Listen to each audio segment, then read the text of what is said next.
உக்ரைனோட ஒரு டேங்க், அந்த ஒரு டேங்க்லயும் ஒரே ஒரு டேங்க் டிரைவர் அப்படியே சிங்கம் போல சீறி பாஞ்சுட்டு ஆத்விகா வரைக்கும் உள்ள இறங்கி தரமா செஞ்சிருக்கிறாரு. ஒரு டேங்க் டிரைவர் உள்ள வந்துக்கிறாரு ஆத்விகாக்குள்ள. என்னப்பா ரஷ்யா எதுவும் பண்ணலையா அப்படிங்கிறது கேட்கும்போது, இல்லைங்க அவர் வரேனாரு, சரி வாங்க இந்த பக்கம் வழியா வாங்க அப்படின்னு சொல்லி அவங்கள கூப்பிட்டு உட்கார வச்சுக்கிறேன். அப்பதான் வந்துக்கிறாரு. ஏன் என்ன ஆச்சு, என்ன நடந்தது, அவர் பாட்டுக்கு டேங்க் ஓட்டு வந்துக்கிறாரு உக்ரைனோட ஆளு அப்படின்னு போல கேட்டதுக்கு சொல்லிக்கிறாங்க, அதாவது அவர் ஒரு ட்ரக் டிரைவருங்களாமா, டேங்க்ல கொண்டு வந்து அமுக்கிட்டாங்க, எனக்கு ஓட்டுறதுக்கு விருப்பம் இல்ல, அதான் ஓல்கா ஓல்கான்னு கூப்பிட்டாரு, சரி இந்த வழியா வாங்க ஒன்னும் ஆகாது அப்படிங்கிறது போல நாங்க சொன்னோம், அதே போல ஓட்டிட்டு வந்தாரு, அதுக்கப்புறம் டேங்கை நாங்க எடுத்துட்டு வந்துட்டோம் அப்படிங்கிறது போல ரஷ்ய தரப்புன்னு சொல்லிக்கிறாங்க.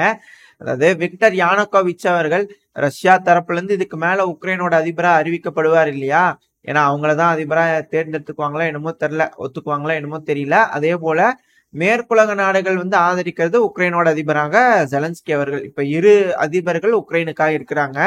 சோ இப்படி இருக்கும்போது இந்த இரு அதிபர்கள் இந்த உக்ரைனுக்குள்ளேயே ஒரு மியூட்டனி மாதிரி வருது இல்லையா, சோ அந்த ஒரு காரணத்தினால பல சோல்ஜர்ஸும் போதும்பா இதுக்கு மேல எதுக்கு ஏதோ ஒரு நாட்டுக்காக நம்ம ஏன் சண்டை பிடிக்கணும் அப்படிங்கிறது போல பல சோல்ஜர்ஸ் இதுக்கு மேல சரணடைய ஆரம்பிச்சிருவாங்க அப்படிங்கிற சொல்லப்பட்டு வருது. நடக்குதா என்ன அப்படிங்கறத பொறுத்து வந்து பார்ப்போம். அப்புறம் மேற்குலக நாடுகள் தொடர்ந்து இந்த ரஷ்யாவோட அசட் எங்க கிட்ட இருக்குது அமுக்கிடலாமா, அதை வந்து ஆல்ரெடி வச்சு அதுல இருக்கக்கூடிய அசட்டை வந்து எடுத்து உக்ரைனுக்கு கொடுத்துட்டு இருக்கிறோம், அது பண்ணிடலாமா இதை பண்ணிடலாமான்னு சும்மா பேசிக்கிட்டே இருக்கிறாங்க இல்லையா. இப்ப ரஷ்யா தரப்புல இருந்து ஏன்பா நம்ம கிட்ட எவ்வளவு இருக்குது கணக்கெடுங்க அப்படிங்கறத கேட்டுக்கிறாங்க. ரஷ்யா வந்து கணக்கெடுத்துக்கிறாங்க. அப்படி கணக்கெடுத்து பார்க்கும்போது 288 பில்லியன் மேற்குலக நாடுகளோட அசட்டு ரஷ்யா கிட்ட இருக்குது. சரி, அப்போ ரஷ்யாவோட அசட் எத்தனை வந்து மேற்குலக நாடுகள் வச்சுக்கிறாங்கன்னா 300 பில்லியன் அப்படிங்கிறத சொல்லப்பட்டது. 300 பில்லியன் அமெரிக்க டாலர் அளவுக்கான அசட். ஸோ மோரார்லெஸ் வந்து ஓரளவுக்கு சேமா தான் இருக்கு. அதனால பெரிய இழப்புகள்லாம் ரஷ்யாக்கு இல்லை அப்படிங்கிறது போல ரஷ்ய தரப்புல இருந்து இந்த கணக்குல எடுத்து பார்த்ததுக்கு அப்புறம் சரி ஓகே அவங்க என்ன பண்றாங்களோ அதுக்கேற்ற மாதிரி பண்ணிருங்க அப்படிங்கிறத சொல்லிட்டாங்க. இதுக்கு மேல அவங்க ஒரு ஒரு பில்லியன்ஸா எடுக்க ரஷ்யாவும் அவங்க கிட்ட இருக்கக்கூடிய மேற்குலக நாடுகளோட பில்லியன்ஸா ஒன்னொன்னு எடுக்க ஆரம்பிச்சிருவாங்க அப்படிங்கிற சொல்லப்பட்டு வருது. இதுல ஸ்பெஷலா ஹைலைட் பண்ணி காமிச்சுக்கிறாங்க ஒரு விஷயத்த. இதுல ஜெர்மனி இது மட்டும் 17.3 பில்லியன் தாங்க இருந்துச்சு அப்படிங்கறத சொல்லி இருக்கிறாங்க. அது போக இன்னும் சில நாடுகள்லாம் இருக்கு, அதுல கான்ட்ரிபியூஷன் வந்து பாத்தீங்கன்னா ஜெர்மனி தரப்புல இருந்து இருக்கு அப்படிங்கிற சொல்லிக்கிறாங்க. அதுக்கப்புறம் புது புது எய்டுகள் உக்ரைனுக்கு அதிக அளவுல கிடைக்குது. ஏன்னா புதுசா பிரான்ஸ் பல இடங்கள்ல ஓபன் ஆகிறதுக்கு வாய்ப்புகள் இருக்கு இல்லையா. ஏன்னா இப்போ விக்டர் யானோகோவிச் அவர்கள் வேற நான் பெலரூஸ் லிபரேட் பண்ண போறேன்னு ஒரு பக்கம் ஆரம்பிக்க போறாரு. அப்படி ஆரம்பிக்கிறாரு அப்படின்னா உக்ரைனோட எந்த பகுதியிலிருந்து உள்ள எட்டி ஒதுக்கி போறாங்க அப்படிங்கிறது தெரியல. பெலரூஸோட பிரெஸ்ட் பகுதியில இருந்து ரஷ்யாவோட எல்லை வரைக்குமே வந்து பாத்தீங்கன்னா பெலரூஸோட வீரர்கள் தயாரா தான் இருப்பாங்க. சேச்சா தப்பு ஃப்ரீ லீஜன் ஆஃப் உக்ரைனோட வீரர்கள் வந்து தயாரா தான் இருப்பாங்க. ஏன்னா ட்ரென்ச் எல்லாம் அமைச்சு அந்த கிரவுண்ட் எல்லாம் அமைச்சு ஏகப்பட்ட விஷயங்கள் செஞ்சுக்கிறாங்க. பெலரூஸ்குள்ள எல்லாம் போய் அடிக்க முடியாது, ஆனா அங்கிருந்து வந்து அடிப்பாங்க. எப்படிங்க இந்த ரஷ்யா உள்ள போய் அடிக்கும் போது ஃப்ரீ லீஜன் ஆஃப் ரஷ்யா நாங்க ரஷ்யாவை லிபரேட் பண்ணோன்னு போனாங்க இல்லையா, இப்ப உக்ரைனை லிபரேட் பண்ண வராங்க.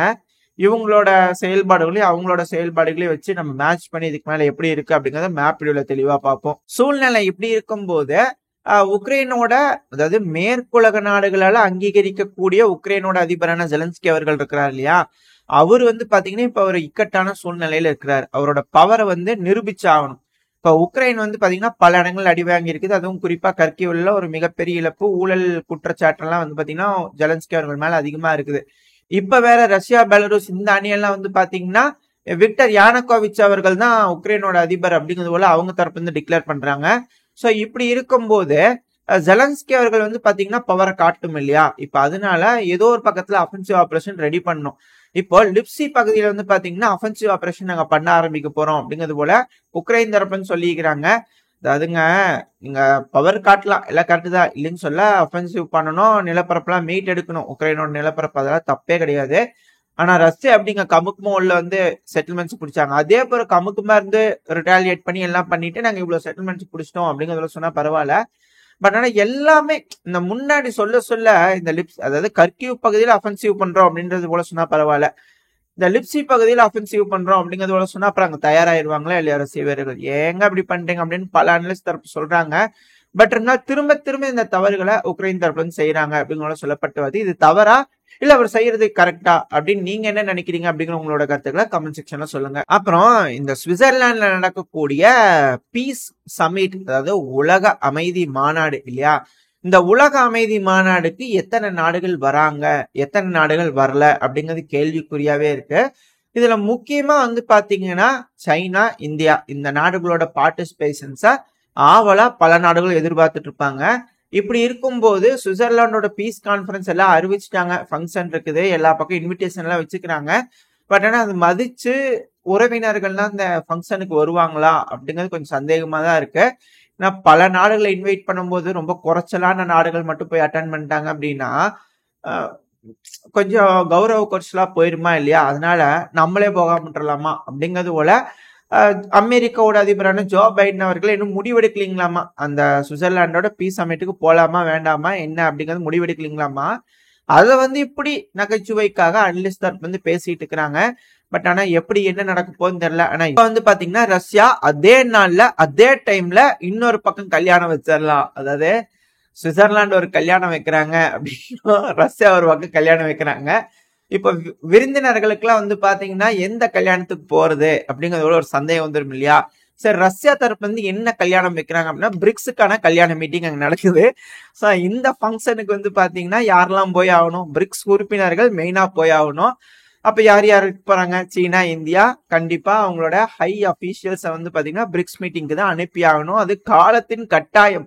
நம்ம கிட்ட கேட்டா நம்ம என்ன சொல்லுவோம்? எங்க பிரிக்ஸுங்க எங்களோட கூட்டணி, அப்புறம் கூட்டமைப்புல இருக்கிறோம்னா நாங்க போகணும்லங்க, அதனால நாங்க அதுக்கு போறோம். அதாவது ஒரு காரணம் வேணும் இல்லையா? நம்மளும் நியாயமா நடந்துக்கணும் இல்லையா? ஏன்னா நியாயமா மேற்குலக நாடுகள் நடந்துக்க போது நம்மளும் நியாயமா நடந்துக்கணுமா இல்லையா? அதனால விருப்பம் இல்லாத நாடுகள்லாம் பிரிக்ஸ் மீட்டிங் இருக்குதுங்க, நாங்க கொஞ்சம் அதுக்கு போலான்ட்டு இருக்கிறோம்ங்க, அதுக்கு பிளானிங் பண்ணிக்கிறோம். ஏதோ முக்கியமான விஷயம் எல்லாம் பேசுவாங்களாமா, ஐயோ டீடாலரைசேஷன் பண்றாங்களா என்னன்னு பார்த்துட்டு வந்துடுறாங்க ஒரு 8 அப்படிங்கிறது போல. மேற்குலக நாடுகளுக்கு ஆதரவா இருக்கக்கூடிய நாடுகள் கூட பிரிக்ஸ் மீட்டிங்ல கொஞ்சம் பார்ட்டிசிபேட் பண்ணுவாங்க. அதை சைலண்டா உட்காந்து மானிட்டர் பண்றதுக்காக வருவாங்க இல்லையா? அதுக்கு வந்துருவாங்க அப்படிங்கிற சொல்லப்பட்டு வருது. வராங்களா என்ன அப்படிங்கிறது பொறுத்து பார்ப்போம். ஆனா நம்மலாம் இதுக்கு மேல வழியே இல்லை. ரஷ்யா அந்த டைம்ல அங்க ரஷ்யால கண்டக்ட் பண்றாங்க அப்படிங்கறத சொல்லிட்டாங்க அப்படின்னா பிரிக்ஸ்ல இருக்கக்கூடிய நாடுகளோட ஹை அபிஷியல்ஸ் எல்லாமே, ஹை ரேங்கிங் அபிஷியல்ஸ் எல்லாமே கண்டிப்பா பிரிக்ஸ் மீட்டிங் தான் போவாங்க. அது ஒரு காரணமா சொல்லி சுவிட்சர்லாண்டுக்கு போக மட்டும்லாம் அது வேஸ்ட், அவ்வளவுதான். அது வேஸ்டான ஒரு மீட்டிங், அந்த ஃபங்க்ஷன் வீணா போச்சே அப்படிங்கிறது பல நாடுகளுக்கு இருக்கும். இப்போ இதுல பிரதானமா எல்லாரும் ஹைலைட்டா பார்த்துட்டு இருக்கிறது ராபர்ட் ஃபிகோ அவர்கள். அந்த கிளைம் ரொம்ப தீவிரமா பேசிட்டு இருக்கிறாங்க உக்ரைன் மேல. என்ன மாதிரியான நடவடிக்கை ஸ்லோவாக்கியா எடுக்க போது, கீழே இருக்கக்கூடிய விக்டர் ஆர்பன் அவர்கள், ஹங்கேரியோட பிரைம் மினிஸ்டர், அவர் என்ன சொல்லியிருக்கிறாரு அப்படின்னா, அவர்கிட்ட ஸ்டேட்மெண்ட்ஸ் வந்திருக்கு. அவர் யோசிச்சுக்கிட்டு இருக்காருமா, அதாவது நாட்டோ நாடுகள் பாத்தீங்கன்னா தன்னிச்சையா சில முடிவுகள் எடுக்கிறாங்க. அதுல பாத்தீங்கன்னா நம்மளுக்கு பார்ட்டிசிபேட் பண்றதுக்கு விருப்பம் இல்லை. அதனால லீகல் டீம் எல்லாம் பார்த்து யோசிச்சு என்ன ஏதுன்னு சொல்லுங்க, இதுக்கெல்லாம் வழி இருக்குதா இல்லையா, மறுபரிசீலனை பண்ண வேண்டியதா இருக்குது நாட்டோல இருக்கிறதுக்கு அப்படிங்கிறது போல அவர் தரப்பு ஸ்டேட்மெண்ட்ஸ் வந்துகிட்டு இருக்கு. சோ இதனால நாட்டோலயே விரிசல் வர ஆரம்பிச்சிருச்சு, நாட்டோ செயல் இழந்துருச்சு, மூளை இறந்துருச்சு அப்படிங்கிறது போல பல அனலிஸ்ட் தரப்பு சொல்ல ஆரம்பிச்சுக்கிறாங்க. இல்ல நம்ம வெயிட் பண்ணி தான் பார்க்கணும் எந்த அளவுக்கு நடக்க போகுது அப்படிங்கிறது போல. ஏன்னா இப்போதைக்கு ரஷ்யாவோட கை திடீர்னு ஓங்கிருச்சு. பார்ப்போம் ஜெலன்ஸ்கி அவர்கள் என்ன செய்ய போறாரு, யானுகோவிச் அவர்கள் என்ன செய்ய போறாங்கன்னு தெரியல. யார் அதிபர் அப்படின்னு மோதி பார்த்தரலாம் அப்படின்னு இரு தரப்புல முடிவெடுத்துக்கிறாங்க. மோதி பார்த்து யார் அதிபர் அப்படிங்கிறது போல கடைசியா ஒரு ரிசல்ட் சொல்லுவாங்க, அதை வச்சு தெரிஞ்சுக்கலாம் ரஷ்யா கை ஓங்கி இருக்கா, மேற்குலக நாடுகள் கை ஓங்கி இருக்கா அப்படிங்கிறது போல. அப்புறம் கள நிலவரத்துல பாத்தீங்கன்னா ரஷ்ய வீரர்கள் மிக பெருமளவுல பெரிஸ்டோ பகுதியில முன்னேறிட்டு இருக்காங்க. ஏன்னா தொடர்ந்து ஸ்ட்ராமிங் ஆபரேஷன் நடந்துகிட்டே இருக்கு. நம்ம கூட சமீபத்துல சொல்லிட்டு இருந்திருப்போம். ஃபர்ஸ்ட் ஸ்ட்ரீட்ஸ்ல பாத்தீங்கன்னா ரஷ்ய வீரர்கள் என்டர் ஆயிட்டாங்கன்னு இதை ப்ரோ உக்ரைனியன் தரப்புலயே கன்ஃபார்ம் பண்ணிருக்காங்க அப்படிங்கிற போல சொல்லிட்டு இருந்தோம் இல்லையா? இப்போ உக்ரைன் தரப்புல பாத்தீங்கன்னா வீடியோ பதிவுகளை ரிலீஸ் பண்ணிக்கிறாங்க. இந்த வீடியோ பதிவுகள்ல என்ன இருக்கு அப்படின்னா, ரஷ்ய வீரர்கள் அங்க இருக்காங்க, ரஷ்ய வீரர்கள் ஆயுத கடங்கு அங்க வச்சிருந்தாங்க, அம்யூனிஷன் டிப்போ இருந்தது, நாங்க தெரிஞ்சுக்கிட்டோம், ஒன்றை போட்டோம் பாருங்க எப்படி வெடிக்குது அப்படிங்கிறது போல உக்ரைன் தரப்பு வீடியோ பதிவு ரிலீஸ் பண்ணிக்கிறாங்க. இதை வச்சு நம்மளுக்கு என்ன தெரிய வருது அப்படின்னா, ரஷ்ய வீரர்கள் பெரிஸ்டோவில் 60% கட்டுப்பாட்டுக்குள்ள எடுத்துட்டாங்க. இன்னும் கூடிய விரைவில் சில பல ஸ்ட்ரீட்ஸ் தான் அங்கிருந்து முடிக்கூட்டுறாங்க உக்ரைனியன்ஸ் அப்படிங்கிறதோட புரிஞ்சுக்க முடியுது. ஸோ மேலும் இன்னொரு செட்டில்மெண்ட் ரஷ்யாவோட கட்டுப்பாட்டுக்குள்ள வந்துருச்சு அப்படிங்கிறதோட புரிஞ்சுக்க முடியுது. இது மேலும் மேலும் உக்ரைனோட அதிபரான ஜெலன்ஸ்கி அவர்களுக்கு தான், அதாவது மேற்குலக நாடுகளால் ஆதரிக்கப்பட்ட உக்ரைனோட அதிபரான ஜெலன்ஸ்கி அவர்களுக்கு தான் இக்கட்டான சூழ்நிலை உருவாக்கிட்டே இருக்கு. ஏன்னா ஃப்ரண்ட் லைன்ல ஏதோ ஒன்று செஞ்சு காட்டணும், இல்ல கிரீமியா பிரிட்ஜையாவது அடிச்சு காட்டணும், ஏதோ ஒன்று நடக்கணும். அப்படி இல்லை அப்படின்னா பிஆர் ஸ்டண்ட் இப்ப கண்டிப்பா உக்ரைனோட மேற்குலக நாடுகளால் அங்கீகரிக்கப்பட்ட ஜெலன்ஸ்கி அவர்களுக்கு தேவை. அப்படி இல்லை அப்படின்னா கொஞ்சம் சிக்கல் தான், அவருக்கு பவர் எல்லாம் போயிடும் அப்படிங்கிறத சொல்லப்பட்டு வருது. நடக்குதா என்ன அப்படிங்கிறத பொறுத்து இருந்து பார்ப்போம். இதோட இந்த பதிவு நான் முடிச்சுக்கோ. இந்த பதிவு எப்படி இருந்துச்சு, உங்களுக்கு பிடிச்சிருக்கா? பிடிச்சுனா லைக் பண்ணுங்க, ஃப்ரெண்ட்ஸ் மெம்பரோட ஷேர் பண்ணிக்கோங்க. அது கூட மறக்காம இந்த பதிவை பத்தின உங்களோட கருத்துக்களை கமெண்ட் செக்ஷன்ல சொல்லுங்க. இந்த பதிவு நல்லா இருக்குன்ற நம்பிக்கையில அடுத்த பதிவில் உங்களை சந்திக்கிறேன். அது வரைக்கும் ஸ்டே சேஃப். பை.